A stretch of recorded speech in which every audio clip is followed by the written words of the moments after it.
A day in my life. Hi guys, ngayon nga pala ay aking birthday, kaya naman mamamalengke tayo para sa mga bibilhin nating panghanda mamaya. Eto nga po at alas 4 pa lang ng madaling araw, bumaba na nga po kami sa bundok para mamalengke. Sa totoo lang, hindi talaga kami magkasundo ni Babs kung ano talagang plano sa birthday ko.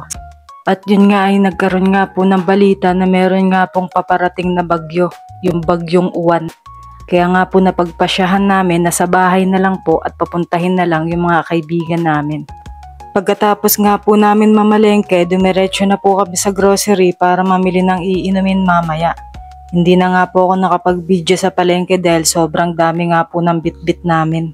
So ayun nga guys, hanggang dito na lang muna, mamaya na lang po ulit. Bye bye!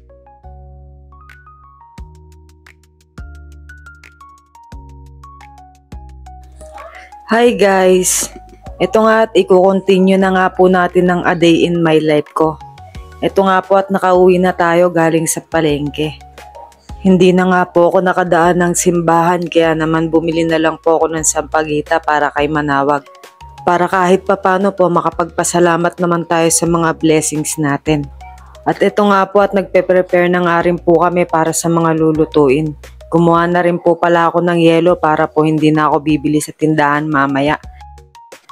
Eto nga po at nagsisimula na rin po kaming magluto. Sa uling na rin po ako nagluto. Total, mag-iihaw rin naman po ako ng hotdog mamaya. Sa totoo niyan, kagabi pa ako naghahanap ng orderan para sa ihahanda namin ngayon. Kaya lang si Babs, gustong gusto niya talagang magluto na lang kami. So ayan nga, i-flex ko lang po yung mga niluto namin ni Babs para sa birthday ko.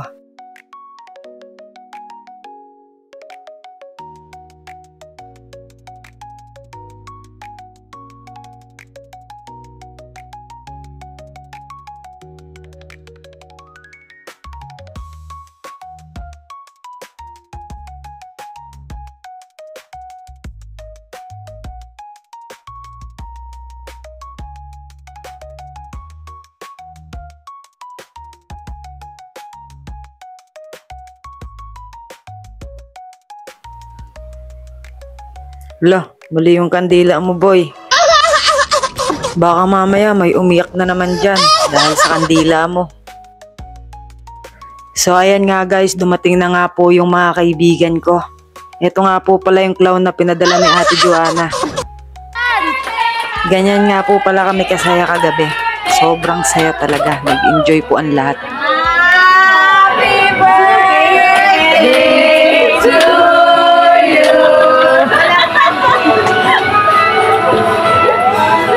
Kilala yung mama. Wait lang, si Mama La.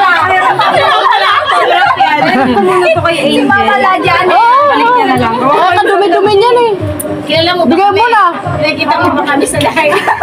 Famous kami. Oo, wala daw din niya nakikita sa taas dyan eh. Siguro, kaya ka lang kita.